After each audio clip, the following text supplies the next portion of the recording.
Hey, what's up you guys? It's Ch14 and welcome back to my channel. Thank you guys so much for stopping by for another video. In today's video, we are going to go into Chapter 14, Part 1 of One of Us is Lying. So let's get right into this video. This video may contain sensitive topics and foul language. If you do not wish to continue, please click off of the video now. I'm so sorry about that. Chapter 14, Addie, Saturday, October 6th, 9:30 a.m. I'm at home with Ashton. We're trying to figure out something to do, but we keep getting stuck on the fact that nothing interests me. Come on, Addie. I'm laying across an armchair and Ashton nudges me with her foot from the couch. What would you normally do on a weekend? And don't say hang out with Jake, she adds quickly. But that is what I do. I whine, pathetic, but I can't help it. I've had this awful sickening lurch in my stomach all week as though I'd been walking along a sturdy bridge and it vanished under my feet. Can you honestly not come up with a single non-Jake related thing you like? I shifted my seat and considered the question, what did I do before Jake? I was 14 when we started dating, still partly a kid, but my best friend was Rowan Flattery, a girl I'd grown up with who moved to Texas later that year.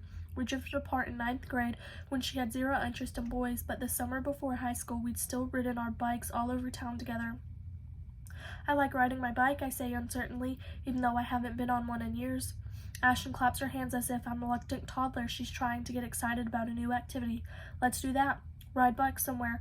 No, I don't want to move. I don't have the energy. I gave mine away years ago. It was half rusted under the porch, and you don't have one anyway. We'll use those rental bikes.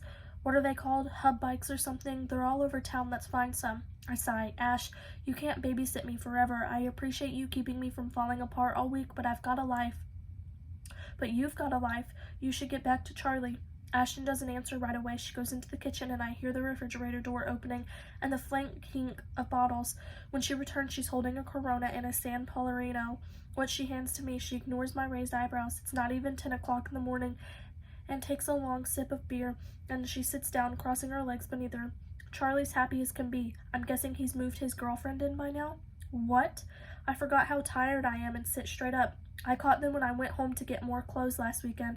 It was also horribly cliched. I even threw a vase at his head. Did you hit him? I asked hopefully. And hypocritically, I guess, after all, I'm the Charlie in my and Jake's relationship. She shakes her head and takes another gulp of her beer. Ash, I move from my armchair and sit next to her on the couch. She's not crying, but her eyes are shiny. And when I put my hand on her arm, she swallows hard. I'm so sorry. Why didn't you say something? You had enough to worry about. But this is your marriage. I can't help looking at Ashton and Charlie's wedding photo from 2 years ago, which sits next to my junior prom picture on our mantle. They were such a perfect couple. People used to joke that they looked as they came with the frame. Ashton had been so happy that day, gorgeous and glowing and giddy and relieved. I tried to squash the idea because I knew it was catty, but I couldn't help thinking Ashton had feared losing Charlie right up till the day she married him. He was a tremendous on paper. Handsome, good family, headed to Stanford Law, and our mother had been thrilled. It wasn't until they'd been married a year that I noticed Ashton almost never laughed when Charlie was around. It's been over for a while, Addie. I should have left 6 months ago, but I was too much of a coward. I didn't want to be alone, I guess, or admit I failed. I'll find my own place eventually, but I'll have to be here for a while. She shoots me a wry look. All right, I've made my true confession. Now you tell me something. Why did you lie when Officer Budapest asked about being in the nurse's office the day Simon died? I let go of her arm. I didn't. Addie, come on. You started playing with your hair as soon as he brought it up. You always do that when you're nervous. Her tone's matter of fact, not accusing. I don't believe for 1 second you took those EpiPens, so what are you hiding? Tears prick my eyes. I'm tired, suddenly, of all the half-truths I've piled up over the past days and weeks, months, years. It's so stupid, Ash. Tell me. I didn't go for myself. I went to get Tylenol for Jake because he had a headache, and I didn't want to say so in front of you because I knew you'd give me that look. What look? You know, the whole Addie, you're such a doormat look. I don't think that, Ashton says quietly. A far tear rolls down my cheek and she reaches over to brush it away. You should. I am. Not anymore, Ashton says.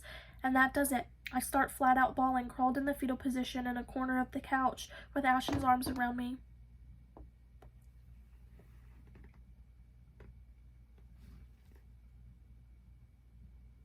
Oh, it's my cat. Stormy, I'm filming. Not anymore, Ashton says. And that does it. I start flat out bawling, curled in the fetal position in a corner of the couch with Ashton's arms around me. I don't even know who or what I'm crying for. Jake, Simon, my friends, my mother, my sister, myself, all of the above, I guess. When the tears finally stop, I'm raw and exhausted, my eyelids hot and my shoulders sore from shaking for so long, but I feel lighter and clearer too. Like I've purged something that's been making me sick. Ashton gets me a pile of Kleenex and gives me a minute to wipe my eyes and blow my nose. When I finally wadded up the damp tissue and tossed them into a corner wastebasket, she takes a small sip of her beer and wrinkles her nose. This doesn't taste as good as I thought it would. Come on, let's ride bikes. I can't say no to her. So I trail after her to the park a half-mile from her house where there's a whole row of rental bikes. Ashton figures out the sign-up deal, swiping her credit cards to release 2 bikes. We don't have helmets, but we're just going around the park, so it doesn't really matter. I haven't ridden a bike in years, but I guess it's true what they say. You don't forget how. After a wobbly start, we take off on the wide path through the park, and I have to admit it's kind of fun. The breeze flutters through my hair, and as my legs pump and my heart rate accelerates, it's the first time in a week I haven't felt half dead. I'm surprised when Ashton stops and says, "Hour's up." She catches sight of my face and asks, "Should we rent for another hour?" I grin at her. Yeah, okay. We get tired about halfway through, though, and return the bike so we can go to a cafe and rehydrate. Ashton gets our drinks while I find seats, and I scroll through my messages while I wait for her. It takes a lot less time than it used to. I only have a couple from Cooper asking if I'm going to Olivia's party tonight. Olivia and I have been friends since freshman year, but she hasn't spoken to me all week. Pretty sure I'm not invited. I text, "Only girl," trolls out of Cooper's response. I make a mental note that when all of this is over, I have a minute to think straight. I'm going to change my text tone to something less than annoying. "That's bullshit. They're your friends too." Sitting this one out, I write, "Have fun." At this point, I'm not even sad about being excluded. It's just one more thing. Cooper doesn't get it. I guess I should thank him. If he dropped me like everyone else, Vanessa would have gone nuclear on me by now. But she doesn't dare cross the homecoming king even when he's been accused of steroid use. School opinion is split down the middle about whether he did it or not, but he's not saying either way. I wonder if I could have done the same, bluffed and brassiered my way through the whole nightmare without telling Jake the truth. Then I look at my sister chuckling with the guy behind the coffee counter in a way she never did with Charlie, and I remember how careful and contained I always had to be around Jake. If I was going to the party tonight, I never wear something he picked out, stay as late as he wanted, and not talk to anyone who might make him mad. I miss him still, I do, but I don't miss that. I'll see you guys in the next video. Bye!